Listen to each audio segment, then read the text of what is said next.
dia! Estamos aqui para mais uma EBD Home, iniciando esse trabalho também na presença de Deus e um tempo de estudo, de crescimento.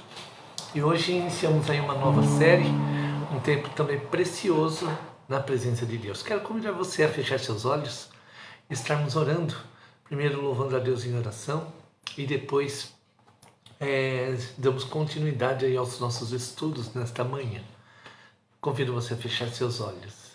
Querido Deus, obrigado por esta manhã, obrigado pelo cuidado do Senhor, obrigado porque a providência do Senhor sempre está sobre as nossas vidas e nós cremos que é o Senhor que nos dá a noite para o repouso, um novo dia, a chuva também, a mudança climática. Nós cremos que esse tempo também está dentro daquilo que o Senhor programou e daquilo que traz vida segundo o teu propósito e segundo o teu querer. Muito obrigado. Fica conosco durante essa escola dominical. Fala conosco. Abre o nosso entendimento para que possamos entender, compreender a tua palavra e também aquilo que o Senhor quer fazer e realizar no nosso coração. Oramos em Jesus. Amém e amém. Bom dia, Dalvinha. Bom dia, Dona Eunice. Bom dia, Fábio Botão. E bom dia, Larissa também, né? Esta manhã, quero convidar os irmãos a abrirem a palavra do Senhor no Salmo de número 29. Salmo 29. Salmo 29. Diz assim a palavra do Senhor. Tributai ao Senhor, filhos de Deus, tributai ao Senhor glória e força. Tributai ao Senhor a glória devida ao seu nome. Adorai o Senhor na beleza da santidade. Ouve-se a voz do Senhor sobre as águas. Troveja o Deus da glória, o Senhor está sobre as muitas águas. A voz do Senhor é poderosa, a voz do Senhor é cheia de majestade. A voz do Senhor quebra os cedros. Sim, o Senhor despedaça os cedros do Líbano. Ele os faz saltar como um bezerro, o Líbano e o Sirion como bois selvagens. A voz do Senhor despede chamas de fogo. A voz do Senhor faz tremer o deserto. O Senhor faz tremer o deserto de Cádiz. A voz do Senhor faz dar cria às corças e desnuda os bosques, e no seu templo tudo diz glória. O Senhor preside aos dilúvios como rei, o Senhor presidirá para sempre. O Senhor dá força ao seu povo, o Senhor abençoa com paz ao seu povo. Que você esta manhã seja abençoado com esta mesma paz que o salmista Davi diz quando ele fala que o Senhor abençoa o seu povo com paz. E também o mesmo convite a tributai ao Senhor, glória e força, glória devida ao seu nome. E ele vai dizendo porque a voz do Senhor, ela é poderosa, a voz do Senhor é majestosa, e nós cremos nesse Deus que tem todo o poder, toda a autoridade. Bom dia, Dona Rosina, bom dia, Presbítero Nériton, sejam muito bem-vindos. Quero cantar um cântico que ele é um convite a cantar. Diz assim: vamos todos cantar e ao Senhor louvar, e esta mensagem levar. Ouça bem, meu irmão, o que vou lhe dizer. O Senhor quer amar através de você. Agora vou lhe dizer, meu irmão, eu amo você. Agora vou lhe dizer, meu irmão, eu amo você. Vamos adorar juntos? Vamos todos cantar e ao Senhor louvar, e esta mensagem levar. Ouça bem, meu irmão, o que vou lhe dizer. O Senhor quer amar através de você. Agora vou lhe dizer, meu irmão, eu amo você. Agora vou lhe dizer, meu irmão, eu amo você. Vamos novamente do começo? Vamos todos cantar e ao Senhor louvar, e esta mensagem levar. Ouça bem, meu irmão, o que vou eu quero amar através de você. Agora vou lhe dizer, meu irmão, eu amo você. Agora vou lhe dizer, meu irmão, eu amo você.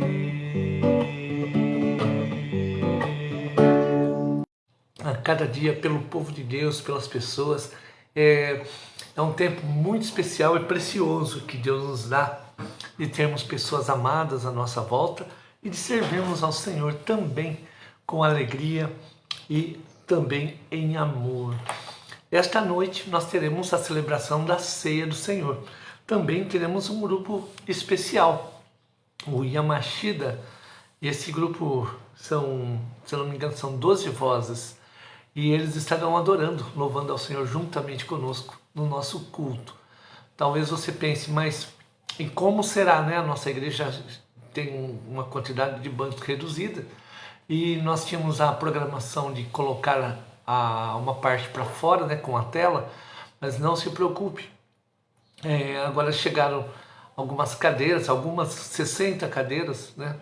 E nós fizemos a substituição dos bancos e nós vamos respeitar o distanciamento, mantendo um banco sim, banco não. Talvez, acredito ali que dê para acomodar todas as pessoas de uma forma que fique gostosa e a gente possa adorar, ter a liberdade de adorarmos juntos. Então você é nosso super convidado esta noite para juntos adorarmos a Deus e exaltarmos o seu santo nome. Então venha preparado, prepare seu coração também para a ceia do Senhor. Hoje a nossa escola dominical, eu disse que nós vamos iniciar uma nova série de estudos. Por que uma nova série de estudos? Porque nós teremos a eleição de presbíteros e diáconos agora no dia 7 do mês de novembro. E para isso nós precisamos nos preparar o nosso coração, também na área do conhecimento, entender qual é essa mudança. Bom dia, Flávio. Qual é essa mudança que vem pela frente também, que é tão importante para a nossa comunidade. E quando nós compreendemos aquilo que está acontecendo, nós também passamos a fazer parte, nos integramos. E também quando nós temos como proposta, se tudo correr bem e de acordo com aquilo que nós estamos caminhando, nós temos a proposta de nos organizarmos como igreja, talvez no final de 2022. Então 2022 já está pertinho, não é verdade? E graças a Deus, Deus tem nos honrado, tem nos abençoado e creio que essa organização ela é um passo natural e programado, o qual nós, desde a plantação da igreja, nós estamos trabalhando para que ela se torne uma realidade.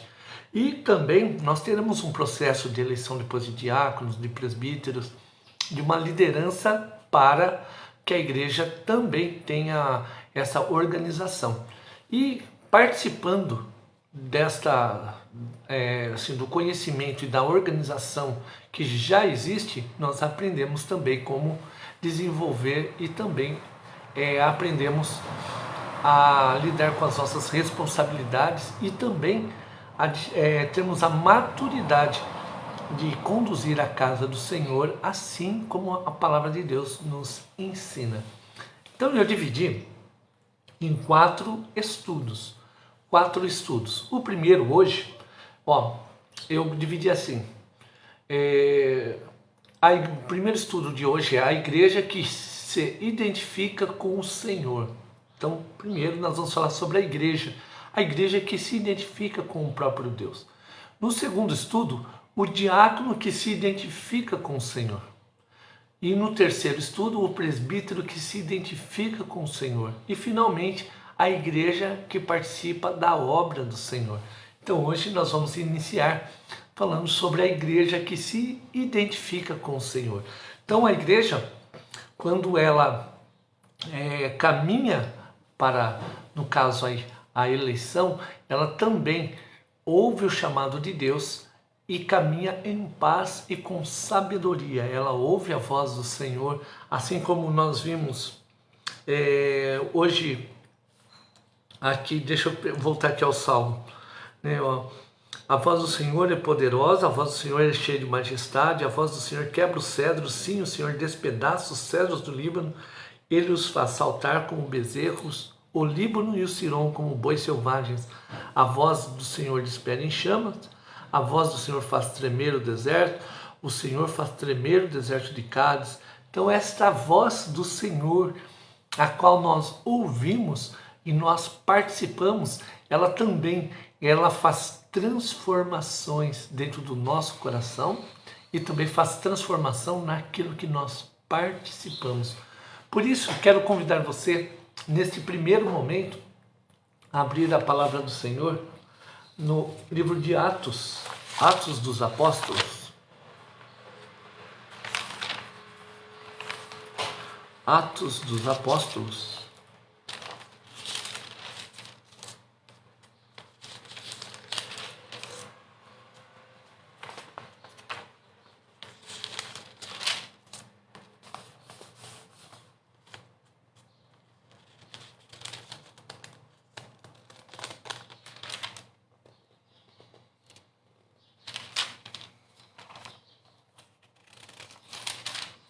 Nós vamos abrir no capítulo 6.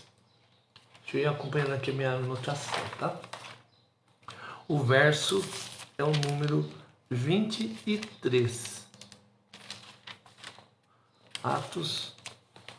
É por isso que eu não estou achando. Abrindo um texto trocado aqui. Atos capítulo 6. O verso é o número 23.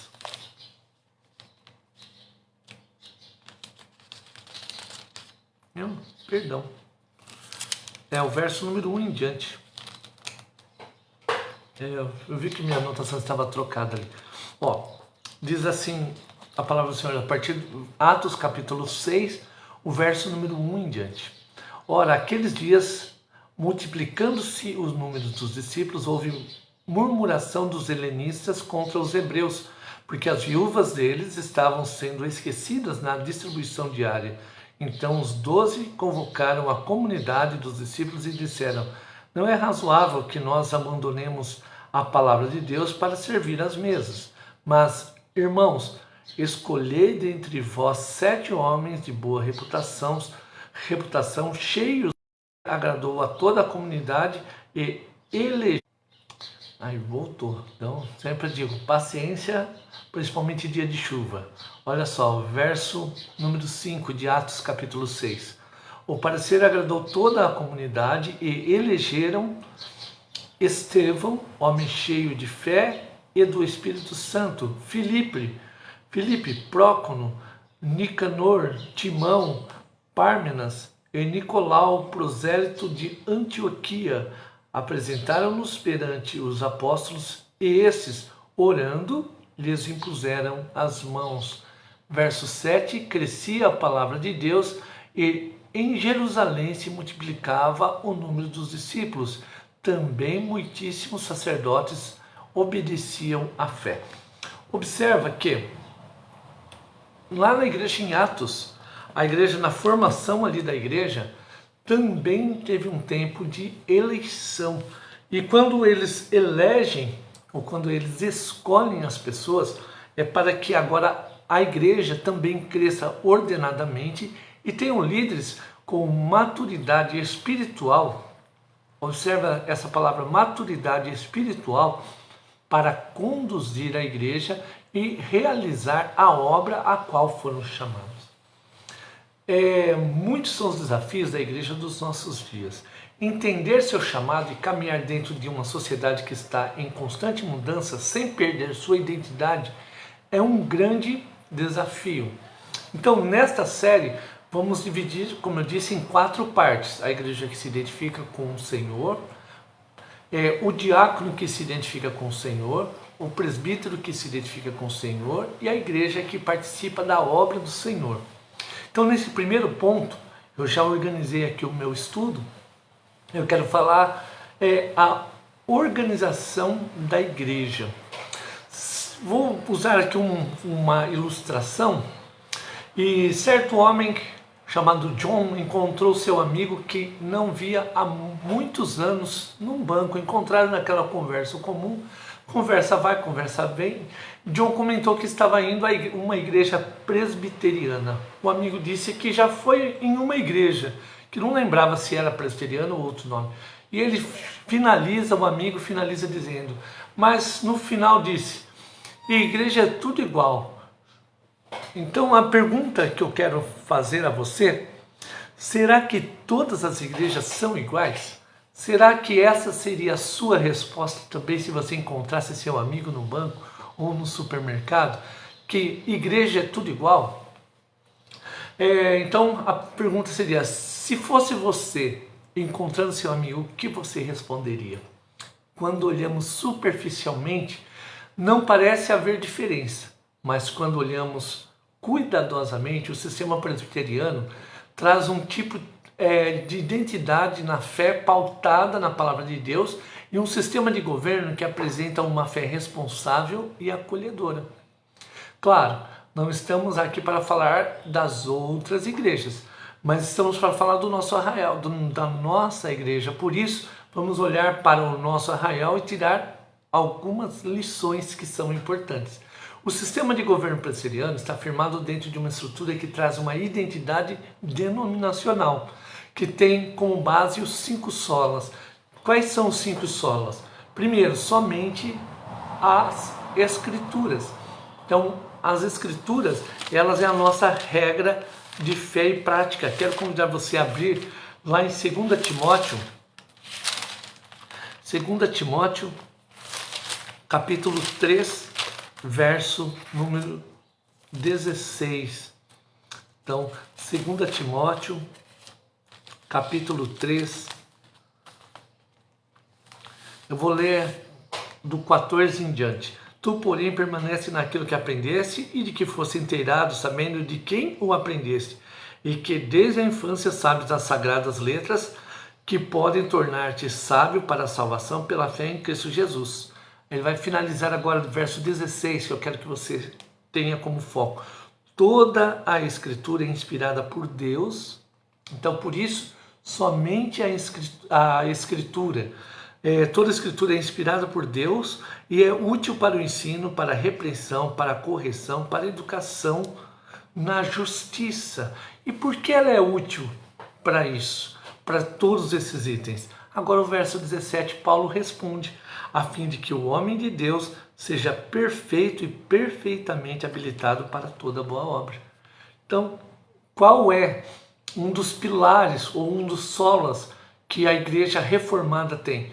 Primeiro, é somente a Escritura. As Escrituras são a nossa regra de fé e prática, onde nós firmamos o nosso conhecimento, a nossa fé. O segundo sola é somente Cristo, somente Cristo. Hoje nós vamos celebrar a ceia do Senhor. E a palavra de Deus, para o cristão, entendemos que Cristo é o centro da palavra de Deus. Se você olhar o Antigo Testamento, para onde ele apontava? Apontava para a vinda de Cristo.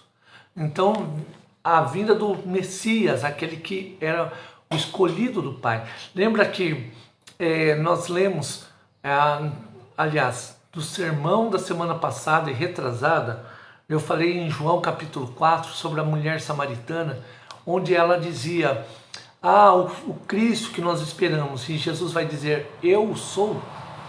Então, assim como Cristo diz àquela mulher, eu sou o Cristo. Então, eu sou o texto onde tudo apontava e o Antigo Testamento se preparava para esse encontro. E Jesus vai dizer, eu sou o Cristo. Por isso o sola, onde diz somente Cristo, ele está dizendo somente esse Cristo, o qual o Antigo Testamento apontava e esperava. E o Novo Testamento aponta para onde? Novamente para Cristo, mas a segunda vinda de Cristo. Por isso a igreja espera o glorioso dia em que Cristo virá buscar a sua igreja. Então quando você pega lá João, é onde ele diz, o Evangelho de João, onde Jesus diz, eis que vou, mas vou preparar-vos morada. Então essa morada que Ele nos prepara, Ele diz, para que o dia que eu vir buscar-vos, então eu estou preparando onde vocês vão viver eternamente e vão experimentar da eternidade. O terceiro sola, somente a graça, Efésios 2, 8, 9, o homem é salvo pela graça de Deus. Vamos abrir Efésios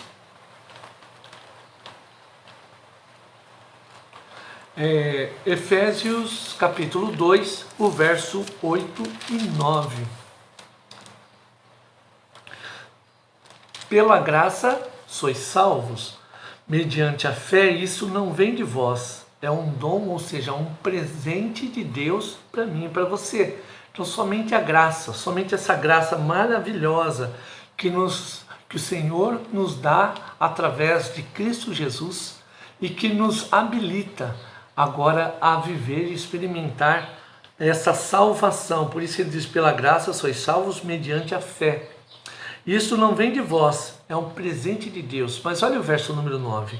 Não de obras, ou seja, não são obras ou benfeitorias que pagarão essa graça, para que ninguém se glorie, né? Então, o Senhor diz, esse é um presente o qual eu vos dou para que vocês experimentem sem pagar. Por quê? Ele é um presente puramente de amor. Assim como Deus se expressa sendo amor, agora também o presente é por amor. Olha só, Paulo vai finalizar dizendo, pois somos feitura dele, criados em Cristo Jesus para as boas obras, as quais Deus de antemão preparou para que andássemos nessa mesma boa obra. Somente a fé. Sem fé é impossível agradar a Deus. Então, quando nós olhamos para a palavra de Deus, a fé, ela é o sentido da nossa comunhão. A fé é o sentido também quando ele fala mediante, pela graça sois salvos, mediante o quê? A fé. Porque sem essa fé, sem nós crermos e confiarmos plenamente no Senhor, será impossível realmente encontrarmos e nos deleitarmos na presença do nosso Deus. E finalmente, somente a glória, somente a Deus a glória. Então, o chamado de Deus à criação como um todo é para que a criação dê glórias ao Senhor. Então, qual é a finalidade da criação do homem, né? Quando nós pegamos ali o catecismo, é glorificar a Deus e gozá-lo eternamente, ou seja, experimentar dessa alegria que não tem fim eternamente. Então, quando nós pensamos sobre por que nós fomos criados, qual a finalidade, agora nós temos a resposta, que é para glorificar a Deus. Se, nesse primeiro momento, nós vemos que o homem foi criado para que glorificasse a Deus, também nós podemos, deixa eu só fazer um ajustezinho aqui da minha tela, um segundo por favor, aqui, se tiver muito barulho da chuva, vocês mandam na live aí que eu já ajusto, ele está bem ao lado da minha janela, que é a minha câmerazinha. Então, olha só, quando nós pensamos no sistema de governo que a nossa igreja tem, se ela está firmada, primeiro, nesses 5 solas, nós temos que entender que essa mesma igreja, agora ela tem, dentro do seu símbolo de fé, ela tem também algumas figuras que aparecem para fortalecer o conhecimento na palavra de Deus. Primeiro delas é a Confissão de Westminster. A Confissão de Westminster traz todas as bases teológicas e também os ensinamentos baseados nos ensinamentos de Calvino. Por que você diz que é baseado nos ensinamentos de Calvino? Quer dizer que Calvino não criou a igreja presbiteriana? Não, não criou a igreja presbiteriana. Calvino vai escrever os compêndios, ou seja, sobre os assuntos, e esses assuntos, agora John Knox vai pegar esses assuntos que Calvino escreve e leva agora para a Inglaterra, e ali na abadia de Westminster, até a rainha esteve, esses tempos atrás, já tempo atrás, ali faz, sei lá, um ano que eu vi isso, que a rainha estava lá na abadia de Westminster. Então ali na abadia de Westminster foi organizada então esta confissão, a confissão de Westminster. Espera só um segundo que eu... Isso. Estava tendo uma ligação do alarme aqui, mas agora não é hora do alarme me ligar, né? Então a confissão de Westminster, ela é o primeiro símbolo de fé. Qual o outro símbolo? O catecismo maior. O catecismo, ele traz as perguntas que durante muito tempo foi utilizado nas igrejas, perguntas sobre a nossa fé, e também nos ajuda e nos ajudavam a organizar perguntas ou responder perguntas que trariam questionamentos ou talvez dúvidas sobre a nossa fé. E quando nós trabalhávamos as perguntas, também fazia com que as informações que temos fossem organizadas. Imagina uma mesa cheia de informações, por exemplo, lápis, caneta, papel, tudo desorganizado. Então, quando você pega e começa a organizar ponto a ponto, vai chegar um momento que você sabe onde está tudo, e facilmente essa ferramenta vai servir para você trabalhar, para você caminhar. Então, assim também, as perguntas, elas tinham esse mesmo objetivo, de ir organizando na nossa mente as estruturas de fé, para que a nossa fé também não seja uma fé que facilmente fosse levada por qualquer vento de doutrina ou por qualquer informação, ou até mesmo misturada, né? Porque hoje nós temos aí uma miscelânea de igrejas pentecostais, neopentecostal, e aí com tanto culto online, às vezes eu vou assistir um, que assisto o outro, e de repente eu falo, nossa, é isso mesmo. Às vezes eu estou passando por um tempo de sofrimento, eu digo, o pastor lá disse que é falta de fé, e eu começo a orar e entro em crise na fé. E isso muitas vezes ocorre porque nós deixamos de olhar para a palavra de Deus e entramos nessa crise ouvindo homens, ouvindo as pessoas falarem sem muitas vezes ter um conhecimento profundo nesse sentido da palavra de Deus. Sim, por exemplo, as crises fazem parte da nossa vida, mas ao mesmo tempo nós temos a palavra de Deus e o próprio Senhor que nos segura pela mão. Vou usar um exemplo, uma palavra que eu já ouvi: cristão não pode sofrer. Cristão não pode sofrer? Então, nós precisamos retirar o Pai Nosso da palavra de Deus, né? Porque o sofrimento também faz parte. Quando você vai observando a palavra de Deus, né?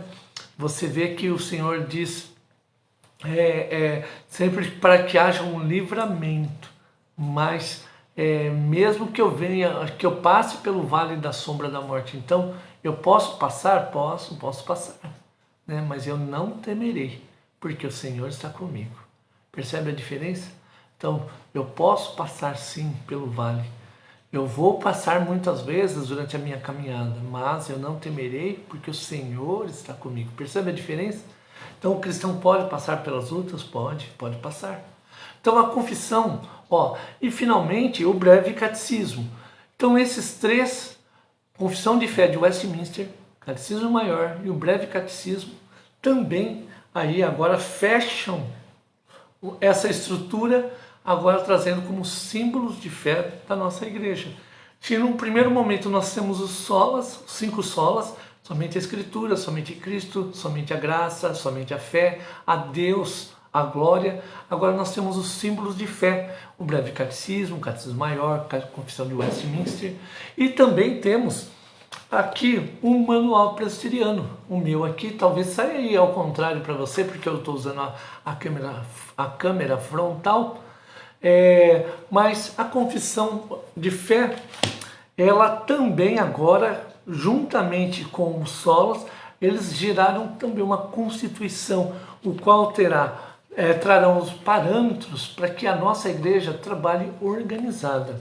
Essa organização ela é fundamental quando a gente pensa numa estrutura hierárquica, né, no sistema de governo. Por exemplo, a nossa igreja tem um Supremo Concílio, que está lá na frente, lá em cima. Lá no topo temos o nosso presidente, o Roberto Brasileiro.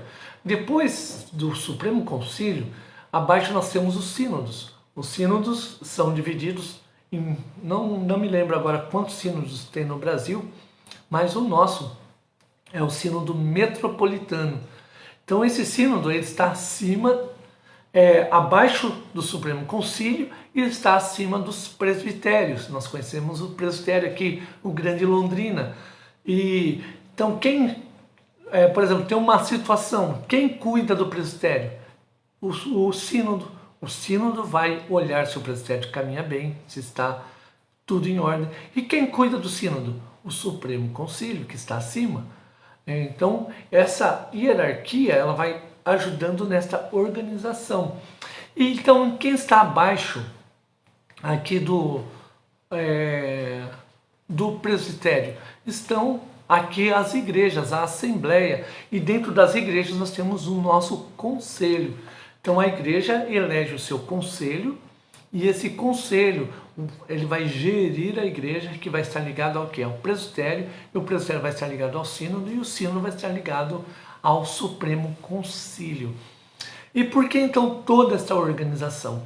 Primeiro, aqui nós temos alguns aspectos que eu vou falar agora nesse segundo ponto, que terá como título governo local. Quando nós pensamos em governo na igreja, vemos que o conselho local, olha só, o conselho local é importante para gerir esta igreja, tanto fisicamente como espiritualmente. E é nossa responsabilidade como igreja eleger e cuidar desses homens que são segundo o coração de Deus. Então, por que é feito esse conselho, eleito esse conselho?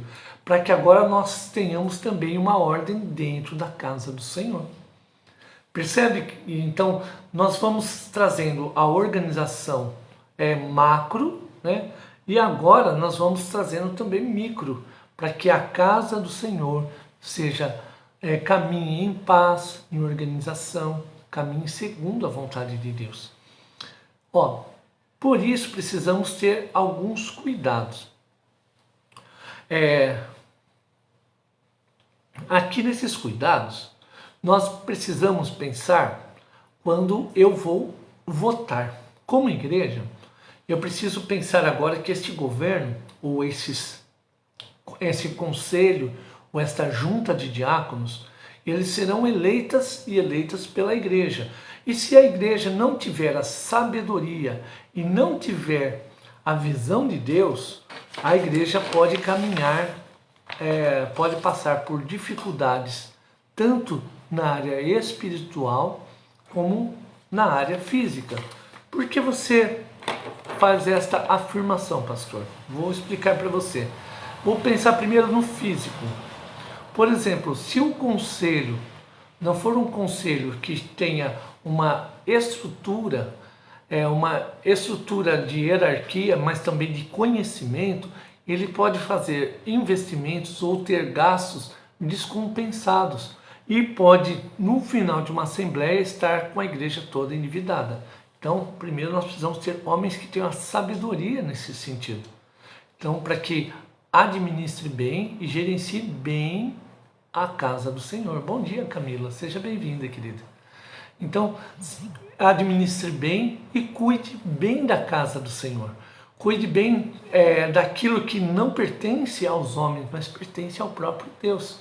Então, por isso, quando eu vou participar de uma eleição, eu tenho que tomar alguns cuidados. E o primeiro cuidado na hora de votar, eu não tenho nenhum candidato. Então, o que eu digo? Na hora eu penso em quem eu vou votar. Muitos, erroneamente, vão à Assembleia sem saber em quem vão votar ou para que votar. A palavra de Deus não nos ensina a fazer isso. Primeiro, precisamos investir tempo em oração, para ouvirmos a resposta do alto para eleger aqueles que vão direcionar a igreja. Olha o texto no capítulo 6, ainda no verso número 3. Mas, irmãos, os discípulos vão dizer: escolhei dentre vós 7 homens de boa reputação, cheios do Espírito e de sabedoria, aos quais encarregaremos esse serviço. Então, os discípulos, a primeira orientação: como que eu faço para não cair nesse erro? Eu preciso olhar para a igreja e ver homens que se encaixam dentro deste perfil. Olha, novamente, escolhi dentre vós 7 homens de boa reputação. Eu gosto do irmão, vou criar um nome aqui, vou criar um membro fictício. Eu gosto do irmão Romualdo. E aí eu penso assim: puxa, o irmão Romualdo, ele tem boa reputação? Tem. Ele é cheio do Espírito e de sabedoria? Ele é muito sábio, mas ele assim não demonstra ter nada de Deus, não. Ele vai à igreja, lá começou a ir na igreja, mas ele é gente boa, é meu amigo. Então eu quero dizer para você que ele ainda não é um bom candidato. Mas eu gosto mais dele do que o teu Romualdo. Deixa eu pegar um outro, Astrogildo. Teu irmão Astrogildo, eu gosto mais dele, eu gosto mais do Romualdo do que do Astrogildo. Mas o Astrogildo tem esse perfil. Então o que eu tenho que fazer? Eu tenho que orar a Deus, para que na hora você não tenha que pensar no susto, mas você já saiba qual é a resposta do Senhor ao seu coração. Quantas vezes nós caímos nesse erro, não é verdade? Ou então, quantas vezes nós também não só caímos no erro, mas deixamos esse erro acontecer à nossa volta e somos coniventes com esse tipo de situação. Por isso, nós precisamos escolher pessoas, primeiro, se tem boa reputação, acima de tudo, se são cheios do Espírito Santo. Porque a boa reputação, ela é um fruto já da ação do Espírito Santo. E a sabedoria também é um fruto do Espírito Santo. Ter boa reputação e ser sábio não me leva a ser cheio do Espírito, mas ser cheio do Espírito me leva a ter boa reputação e ter sabedoria. Percebe a diferença?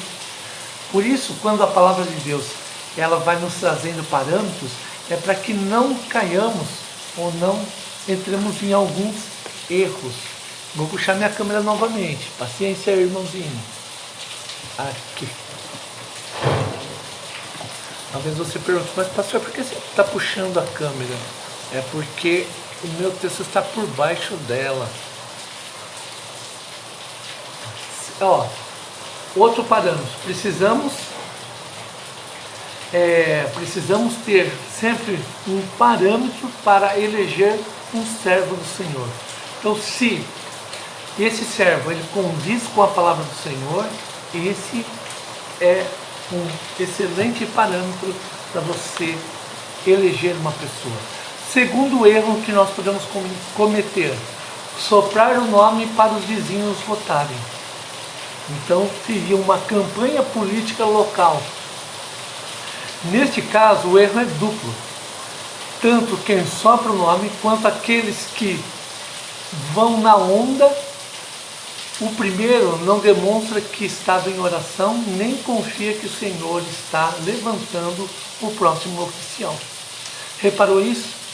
Que quando alguém está soprando nomes, ou falando: vota nesse, vota naquele, olha, agora é a hora que a gente vai votar nesse.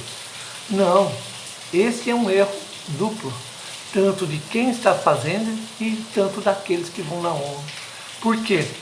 Se ocorrer isso, o que nós precisamos dizer? Irmão ou irmã, não faça isso. Isso a palavra de Deus não nos ensina a fazer. Porque a palavra de Deus nos ensina a orar pelos pedidos, orar para que Deus levante homens segundo o coração dele. Mas, pastor, aquele homem lá, vou voltar o nome lá do Astrogildo. O Astrogildo, Ele tem o perfil de um homem cristão. Amém. Mas você já estava orando por ele antes? Ah, é que eu não orei, pastor, mas lá na hora, percebe a diferença? O astrogildo pode até ter o perfil, mas muitas vezes a igreja vai sofrer por 5 anos por ter feito uma escolha errada. Percebe a diferença?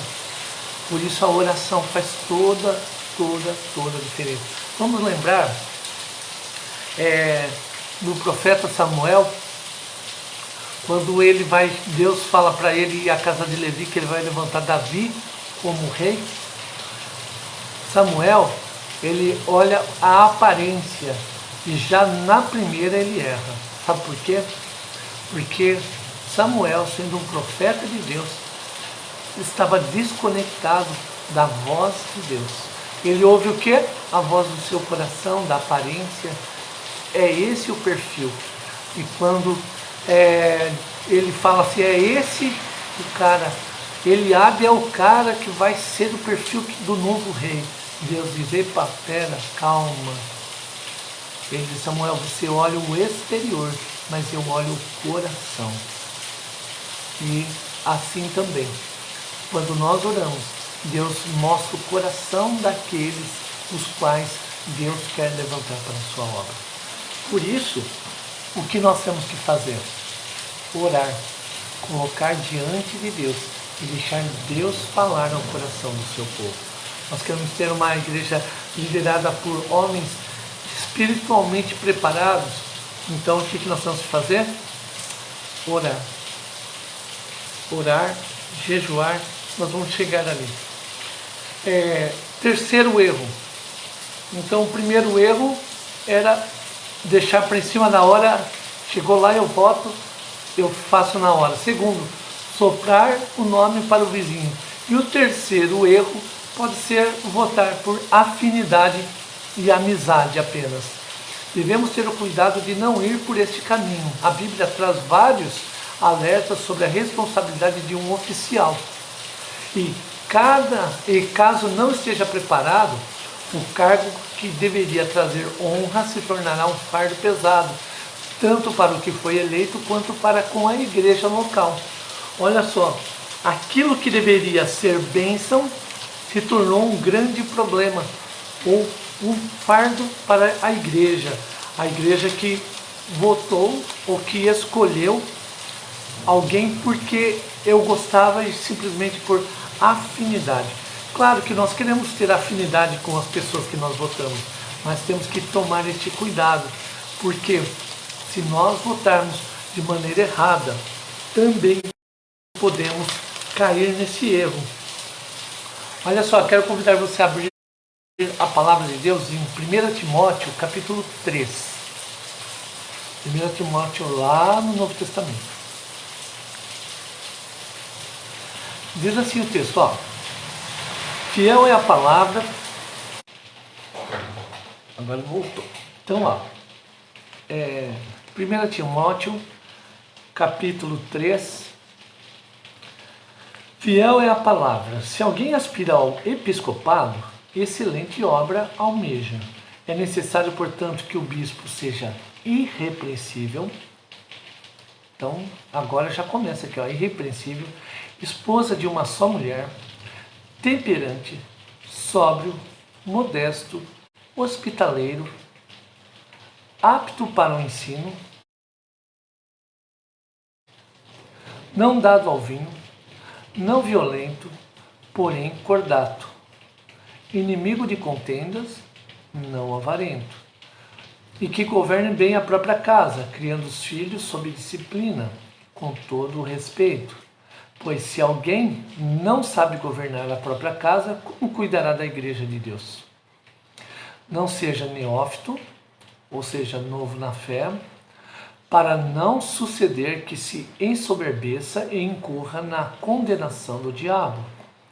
Pelo contrário, é necessário que ele tenha bom testemunho dos de fora, a fim de não cair no opróbrio e no laço do diabo. Então percebe que, primeiro, agora vem uma lista de indicações que Paulo está trazendo para que os homens que serão eleitos, a partir da visão da igreja, sejam homens segundo o coração de Deus. Então, como que eu sei se eu acertei no voto?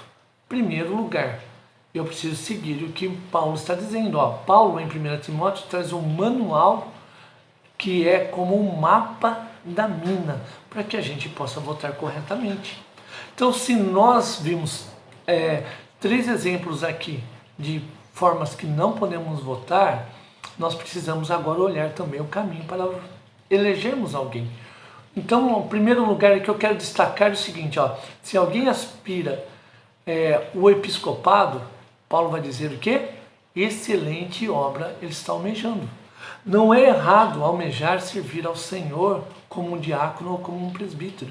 Então tem gente que fala assim, não pode, o presbítero ou o diácono não pode dizer que porque Deus vai revelar. Não, ele pode dizer sim, eu gostaria de servir ao Senhor como um presbítero ou como um diácono.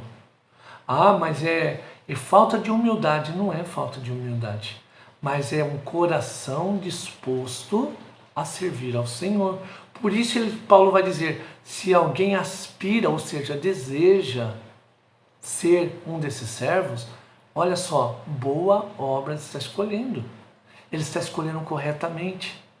E se ele já serve ou deseja servir, esse já é o primeiro parâmetro para nós observarmos.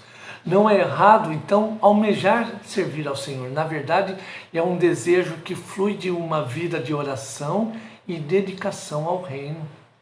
Então, aqueles que almejam servir na casa do Senhor, na liderança, ou servir ao Senhor nestes cargos eleitos, também são servos que eu creio, que pela fé que Deus já colocou no coração deles. Então, olha só, eu creio que também do Espírito Santo brota este desejo.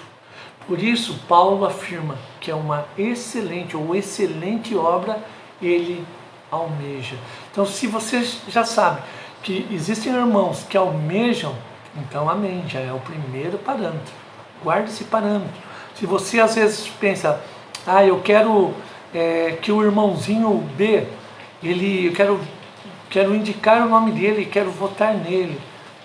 Já pensou em parar e às vezes conversar com ele um pouquinho para saber se ele realmente tem esse pensamento, ele almeja servir ao Senhor nesta área? Porque é o primeiro ponto. Mas é que eu vi esse caso de irmãos que foram votados lá e na hora ele, com a assembleia, votou nele, ele se empolgou e aceitou. Que perigo! Por quê?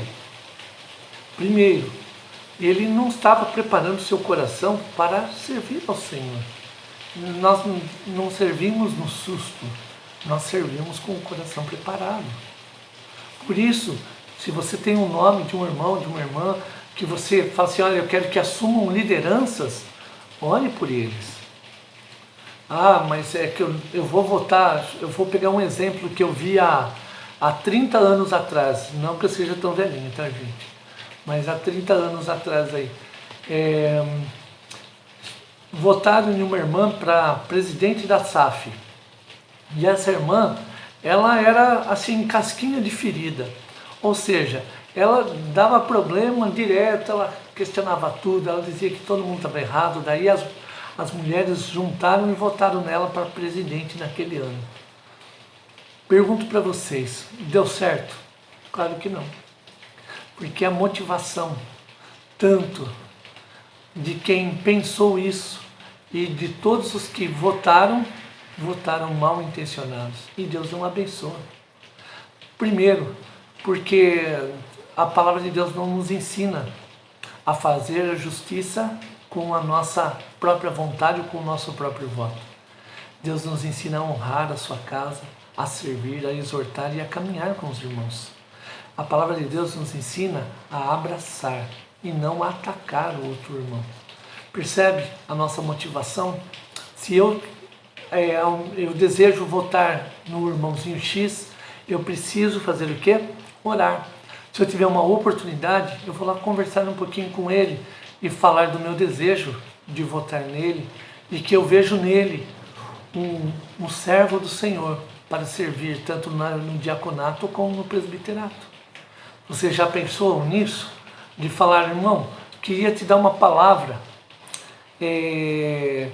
Talvez ele vai até levar um susto. Ele vai dizer para você, não, eu acho que eu não sou diácono, não, eu não sou presbítero, não. Você vai dizer, irmão, não diga isso.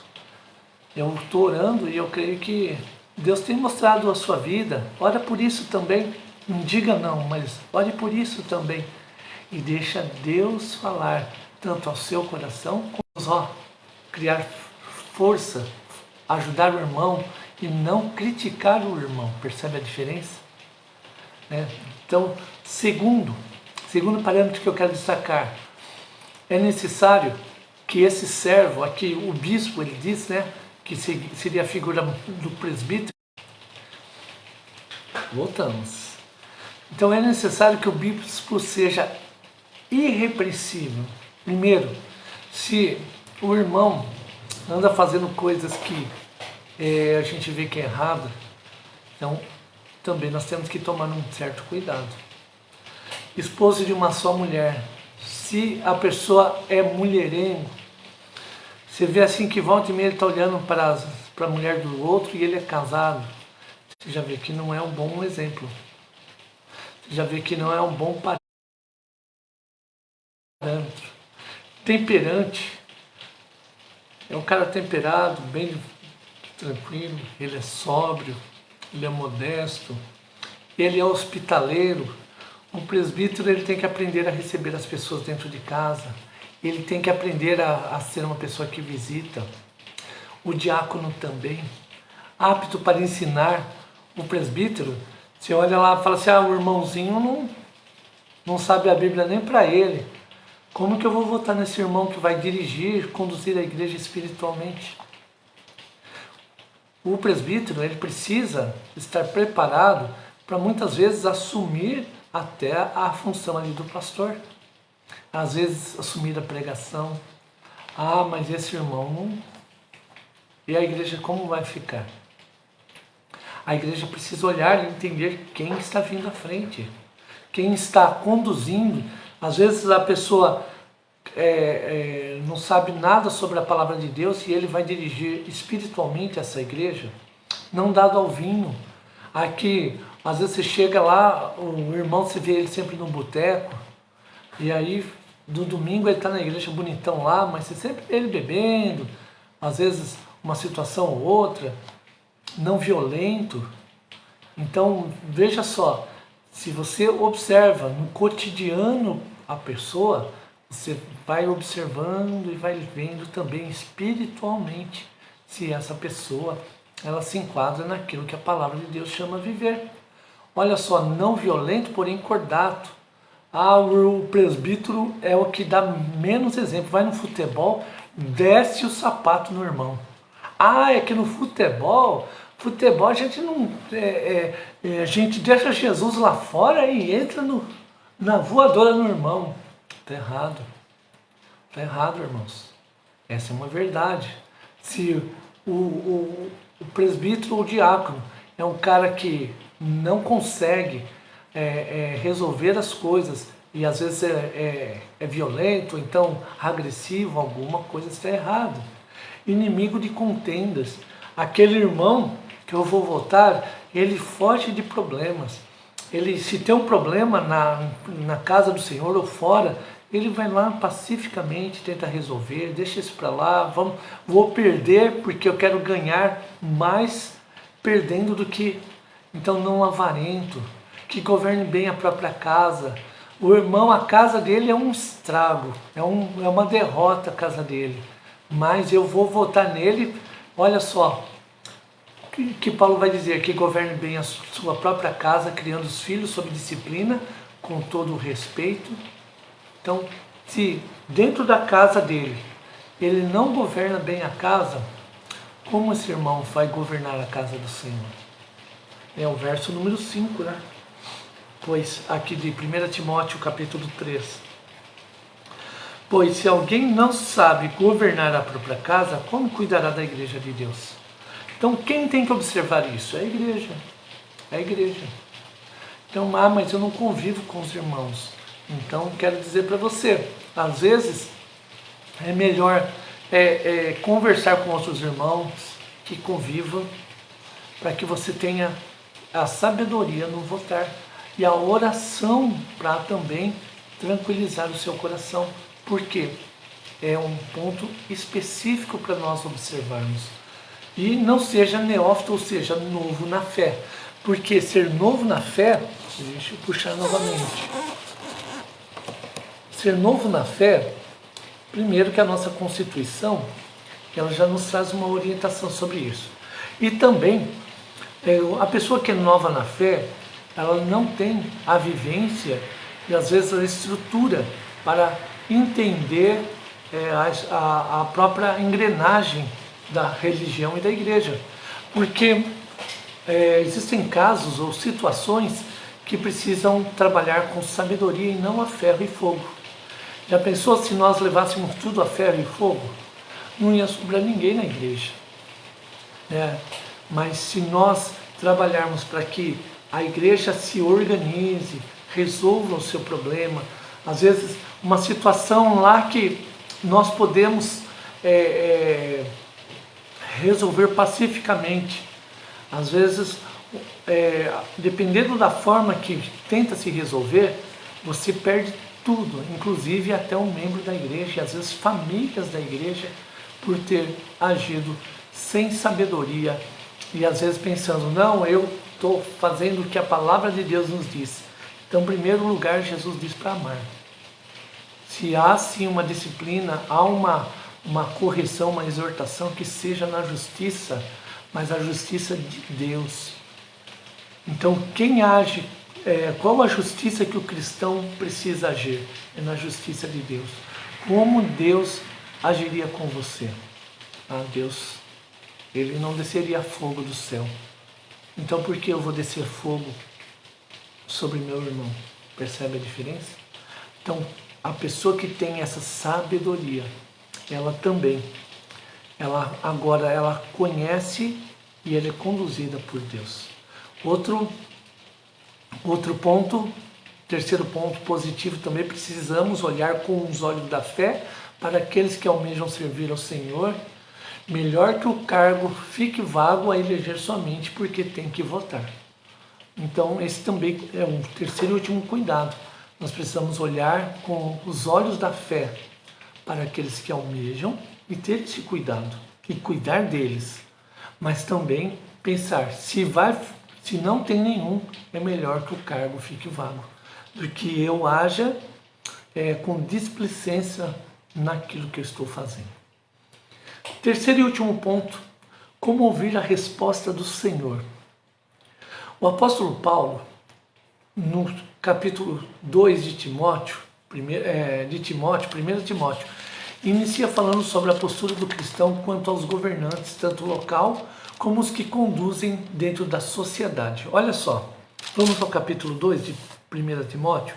Antes de tudo, pois, exorto que use da prática de súplicas, olha só, prática de súplicas, orações, intercessões, ações de graças em favor de todos os homens, em favor dos reis e de todos os que se acham investidos de autoridade, para que vivamos vida tranquila e mansa, com toda piedade e respeito. Isso é bom e aceitável diante de Deus, nosso Salvador. Então, primeiro, Deus, quando nós oramos, levantamos súplicas, intercessões, orações, ações de graça em favor desses homens, Deus também se manifesta e nos mostra aqueles que serão eleitos. Por isso, qual é o papel da igreja? Oração, súplicas. Aqui ele não colocou jejuns. Nós podemos nos levantar espiritualmente como igreja para fazer a diferença sobre aqueles que governam a casa do Senhor. Deus ouve as nossas orações. E assim até mesmo como o nosso país, Eu creio que nessa imensidão de Brasil, Deus é quem pode mudar o que nós temos visto politicamente. Deus também é aquele que organiza a casa do Senhor e traz, acima de tudo, a condução do seu povo para a glória do seu santo nome. Deus levanta homens e honra eles nesta condução. E se nós tivermos esta visão, agora nós compreendemos o que Deus está falando. Porque a primeira prática que nós podemos fazer são as súplicas. Nós precisamos aprender a suplicar, verso número 1. Né? Precisamos aprender a suplicar ao Senhor. Suplicar, pedir a Deus, Deus, age em favor do irmão. Levanta, toca no coração dele, converte seu coração. Faz uma transformação de mente do irmão. A oração, quantas vezes nós vamos orar e não lembramos que precisamos orar também pela casa do Senhor e pelos líderes da casa do Senhor. Orar pelo pastor. Os pastores, eles precisam de oração. Presbíteros, diáconos, quantas vezes nós deixamos de orar pelos nossos irmãos? Aqueles que lideram, aqueles que ensinam na casa do Senhor, para que tenham sobre eles o Espírito Santo e a sabedoria do alto. Orações e intercessões, né? Nós temos a quarta-feira, um tempo de oração, de intercessão, mas você pode orar e interceder em outros momentos. Ações de graças, né, em favor de todos os homens, em favor dos homens que servem a casa do Senhor. Nós podemos celebrar juntos hoje. Nós tiramos um tempo para dedicarmos uma gratidão ao Senhor por aqueles que servem na tua casa. Verso 2, em favor de reis e de todos os que se acham investidos de autoridade. Você sabia que quando é eleito, os presbíteros eles são investidos, até pastores são investidos desta autoridade do Senhor. E quando eles são investidos dessa autoridade, também sobre eles, agora o Espírito Santo começa a agir de uma forma especial, como servos e servas do Senhor. E as nossas orações é quem sustenta, quem sustenta os servos e as servas do Senhor. E finalmente, no verso 3, ele vai dizer que as súplicas, as orações, as intercessões, as ações de graças, agora ele vai dizer no verso 3, isso é aceitável diante de Deus, nosso Salvador. Então isso é aceitável, ou seja, Deus aceita as nossas súplicas. Quero concluir. Passei um pouquinho do horário, mas quero concluir. A eleição na comunidade de fé não inicia pelos candidatos, mas pela presença do Senhor no meio do seu povo. Então, não se inicia a eleição pensando nos candidatos como é aí fora, como a eleição para governo, onde eles levantam em palanques palavras e falácias, né? Muitas falácias, mas se levanta no meio do povo, na presença de Deus. Deus é quem traz no meio do povo aqueles que vão servir ao Senhor. Então começa onde? Mas pela presença do Senhor no meio do seu povo. Buscarmos a santidade e, em oração e jejuns, devemos buscar ouvir a voz do Salvador naquilo que concerne ao serviço na casa do Senhor. É uma grande responsabilidade minha e sua, orar e pensar sobre aqueles que vemos o chamado de Deus para servir na igreja. Então, é minha responsabilidade, sua responsabilidade, vermos homens que estão dispostos, o teu coração segundo a vontade de Deus, para orarmos e nesse momento ainda não votarmos, mas orarmos e trazermos a confirmação do Senhor sobre o nosso voto. Amém? Vou finalizar para pensar. Você já conversou com alguma pessoa encorajando a exercer o ministério na casa do Senhor?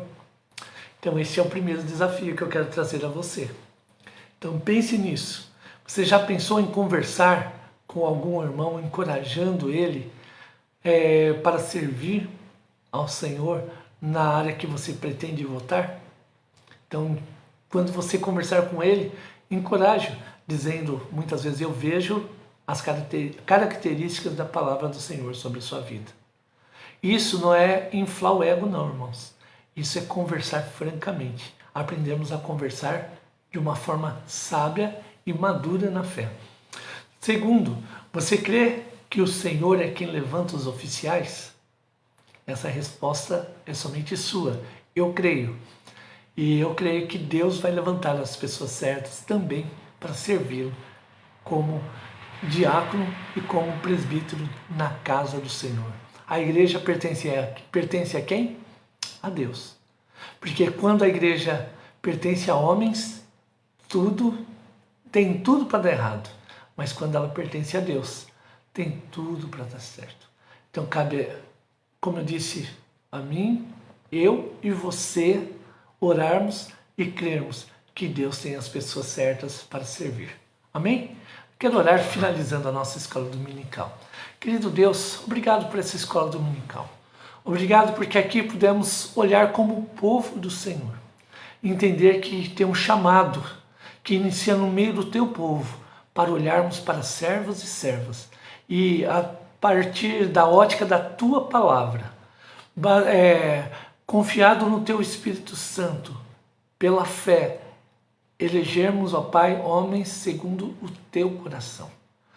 Fala ao teu povo, derrama da tua graça, em nome de Jesus. Amém e amém. Deus abençoe sua vida, um grande abraço e até a noite. À noite estaremos juntos, louvando e buscando a presença de Deus. Não esqueça, nessa noite prepare seu coração para a ceia do Senhor e também teremos um grupo convidado para adorarmos juntos ao nosso Deus. Até a noite, espero você lá. Um grande abraço. Não esqueça também de convidar um amigo, né? Convide um amigo.